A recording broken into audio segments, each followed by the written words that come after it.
ആ നിക്കണ പശുവിനെ ഞാൻ ആ പശുവിൻ്റെ അടുത്ത് ചെന്ന് കഴിഞ്ഞാൽ എനിക്ക് എന്ത് മേടിച്ചു? അപ്പൊ ഞാൻ പോകുന്നറിയാം. പശു കുത്തൂലാന്ന് ഞാൻ പറയും. പശു കുത്തൂലാന്ന് ഞാൻ പറയും. ധീരനായ യുവാവ്.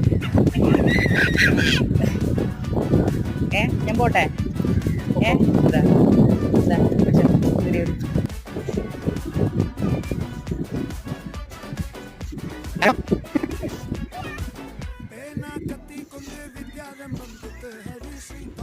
അതിന് പേടിയാണ്. ഇപ്പോഴും നെഞ്ചിടി മാറിയിട്ടില്ല. പക്ഷെ അത് പാവം പശുവാണ്. എന്ത് തരം പശുവെന്ന് അറിയില്ല. പാവം പശുവിനെ നെഞ്ചിടിച്ചിട്ട് ഒരു രക്ഷയില്ല. പിടിച്ചിട്ട് അച്ഛനെ